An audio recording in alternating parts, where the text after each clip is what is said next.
सरकार द्वारा गरीब परिवारों की बेटियों की शादी हेतु दी जाने वाली आर्थिक सहायता शादी अनुदान होती है। इस अनुदान का लाभ लेने के लिए अगर आवेदक अनुसूचित जाति जनजाति से संबंध रखता है तो परिवार की वार्षिक आयु 15,000 रुपए से अधिक नहीं होनी चाहिए। सामान्य वर्ग में केवल विधवाओं की अधिकतम 2 पुत्रियों की शादी हेतु यह सहायता राशि प्रदान की जाती है।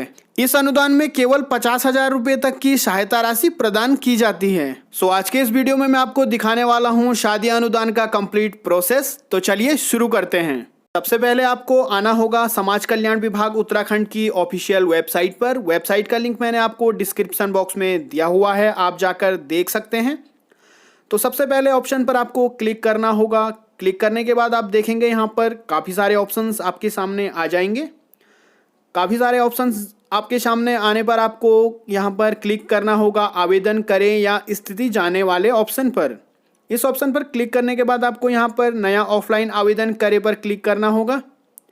क्लिक करने के बाद आपके सामने कुछ इस तरह का इंटरफेस दिखाई देगा। यहाँ से आप शादी अनुदान पर क्लिक करेंगे। क्लिक करने के बाद आपको यहाँ पर डाउनलोड का ऑप्शन दिखाई देगा। आपको डाउनलोड के ऑप्शन पर क्लिक करना होगा। क्लिक करने के बाद आपके सामने कुछ इस तरह का PDF दिखाई देगा। आप PDF को जाकर डाउनलोड कर सकते हैं, इसे आप प्रिंट कर सकते हैं। तो सबसे पहले मैं आपको बता देता हूँ कैसे आप इस फॉर्म को भरेंगे।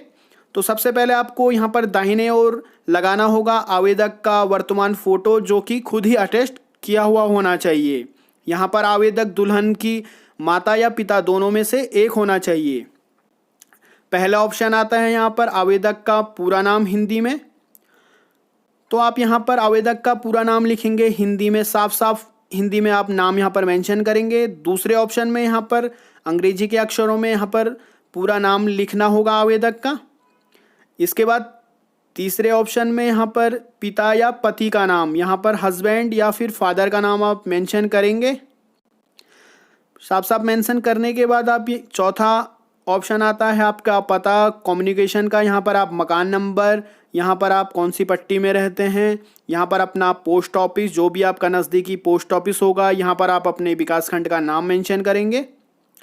इसके बाद आप यहाँ पर अपनी नज़दीकी तहसील, जिस भी तहसील में आप रहते हैं, मेंशन करेंगे। यहाँ पर आप अपने ज़िले का नाम मेंशन करेंगे। यहाँ पर आप अपने पोस्ट ऑफिस का पिन कोड लिखेंगे। इसके बाद पाँचवें ऑप्शन में आप अगर ग्रामीण क्षेत्र में रहते हैं तो यहाँ पर आप ग्रामीण क्षेत्र का नाम लिखेंगे, और शहरी क्षेत्र में रहते हैं तो उस क्षेत्र का नाम लिखेंगे जहाँ पर आप रहते हैं। इसके बाद छठे ऑप्शन में आपका पत्राचार का पता है, कम्युनिकेशन का। अगर आपका दोनों परमानेंट और कम्युनिकेशन एड्रेस एक ही है तो आप सेम लिखेंगे। अगर आपका अलग अलग है तो आप यहाँ पर अलग अलग मेंशन करेंगे। काफ़ी इजी है।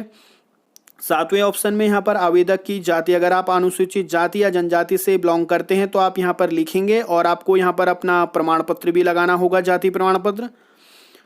आठवें ऑप्शन में यहाँ पर आवेदक की आयु, जो भी आवेदन करता है उसकी जो भी आयु है यहाँ पर आप वर्षों में लिखेंगे, जैसे कि 40 वर्ष, 45 वर्ष। यहाँ पर आप मेल फीमेल मेंशन करेंगे, महिला या पुरुष। 10वें ऑप्शन में आपको यहाँ पर मेंशन करना होगा वैवाहिक स्थिति, या वैवाहित हैं या फिर आप विधवा हैं तो यहाँ पर विधवा मेंशन करेंगे। अगले ऑप्शन में आपको मेल ID यहाँ पर मेंशन करनी होगी आवेदक की। अगर है तो यहाँ पर मेल ID लिखेंगे, अगर नहीं है तो आप इस ऑप्शन को छोड़ देंगे। अगले ऑप्शन में आप मोबाइल नंबर मेंशन करेंगे, और अगले ऑप्शन में आप अपने आय के स्रोत का नाम लिखेंगे, किन किन स्रोतों से आपकी आय होती है। अगले ऑप्शन में आप अपना आधार क्रमांक लिखेंगे। आधार क्रमांक आपको साफ साफ मेंशन करना होगा यहाँ पर। अगले ऑप्शन 15वें ऑप्शन में आप BPL श्रेणी से बिलोंग करते हैं तो आप यहाँ पर हाँ, अगर आपके पास BPL कार्ड है तो आप अपना BPL कार्ड का क्रमांक नंबर यहाँ पर मेंशन करेंगे, और आपको यहाँ पर BPL प्रमाण पत्र जारी करने का दिनांक जो कि BPL प्रमाण पत्र में होता है यहाँ पर आप मेंशन करेंगे।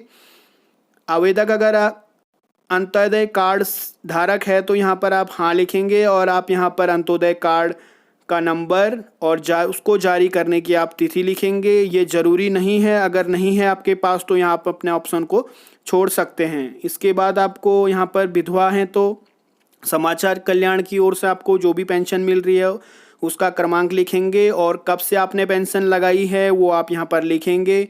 इसके बाद जारी करने का प्रमाण का क्रमांक नंबर, और यहाँ पर जाति प्रमाण पत्र जिस भी दिन आपका जारी हुआ है यहाँ पर साफ साफ आपको मेंशन करना होगा। इसके बाद आपकी बैंक डिटेल यहाँ पर आएंगी, यहाँ पर बैंक का नाम आएगा, यहाँ पर ब्रांच का नाम आएगा और यहाँ पर नीचे IFSC कोड आप मेंशन करेंगे।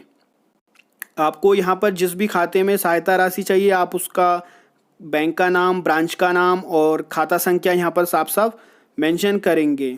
यहाँ पर आपको खाता संख्या भरना होगा। आप खाता संख्या एकदम साफ साफ भरेंगे जिस भी खाते में आपको सहायता राशि दी जानी चाहिए। इसके बाद आपकी दुल्हन की डिटेल आएगी जिसके लिए सहायता राशि मांगी गई है। आपको डिटेल फिल करनी होगी। यहाँ पर दुल्हन का नाम, उसकी जन्म तिथि, यहाँ पर उसकी आयु वर्षों में, यहाँ पर दुल्हन का अगर आधार कार्ड है तो यहाँ पर नंबर लिखना होगा। यहाँ पर दूल्हे का नाम आएगा, यहाँ पर आप दूल्हे की जन्म तिथि, यहाँ पर दूल्हे का आयु वर्षों में आप मेंशन करेंगे। इसके बाद आप दूल्हे का आधार कार्ड नंबर भी आप यहाँ पर मेंशन करेंगे और दूल्हे के पिता का नाम, दूल्हे की माँ का नाम यहाँ पर आप साफ साफ मेंशन करेंगे। इसके बाद आप दूल्हे के पिता का मोबाइल नंबर और दूल्हे का स्थायी पता, मकान नंबर, पट्टी, पोस्ट ऑफिस, विकासखंड जो भी हो, तहसील, जिला और पोस्ट ऑफिस पिन आप यहाँ पर साफ साफ मेंशन करेंगे। इसके बाद अगले ऑप्शन में आप यहाँ पर दूल्हे का अगर पत्राचार एड्रेस पता अलग अलग है तो आप यहाँ पर अलग अलग मेंशन करेंगे। अगर एक ही है तो जो डिटेल आपने ऊपर भरी है दूल्हे की आप उसे यहाँ पर भर सकते हैं। पते के ऑप्शन में आपका वो पता साफ साफ मेंशन करना होगा।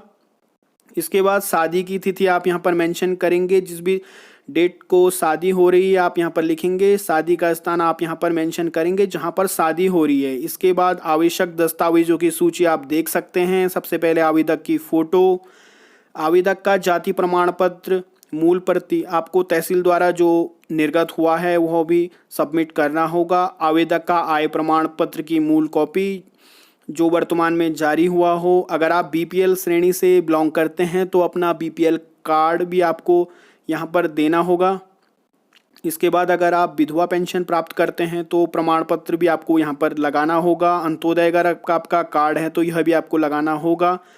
राशन कार्ड की प्रति भी आपको यहाँ पर लगानी होगी। आवेदक के खाते की पासबुक की प्रथम पृष्ठ आपको यहाँ पर लगाना होगा, उसका जीरोक्स जिसमें आपका ब्रांच का नाम, IFSC कोड और अकाउंट नंबर साफ साफ दिख रहा हो।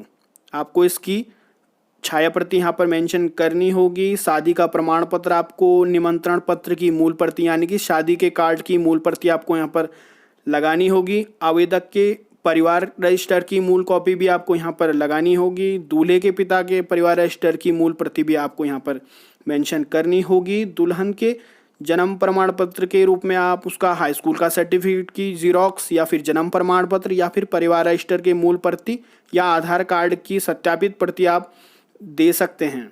दूल्हे के जन्म तिथि प्रमाण पत्र के रूप में आप उसका हाई स्कूल का सर्टिफिकेट दे सकते हैं, जन्म प्रमाण पत्र आप दे सकते हैं या फिर आप परिवार रजिस्टर की मूल प्रति या आधार कार्ड की स्वप्रमाणित सत्यापित प्रति आप भी जमा कर सकते हैं। इसके बाद अगले ऑप्शन में आपको एक शपथ पत्र यानी कि एक एफिडेविट बनवाना होगा जिसमें आपको मेंशन करना होगा कि आवेदक ने अभी तक एक या एक से अधिक पुत्री की शादी के लिए इस योजना का लाभ नहीं लिया हुआ है। इसको आपको शपथ पत्र में आपको मेंशन करना होगा। इसके बाद के ऑप्शन में आपको यहाँ पर हस्ताक्षर करना होगा यहाँ पर आवेदक का, और यहाँ पर नीचे आवेदक का नाम और स्थान आपको साफ साफ मेंशन करना होगा।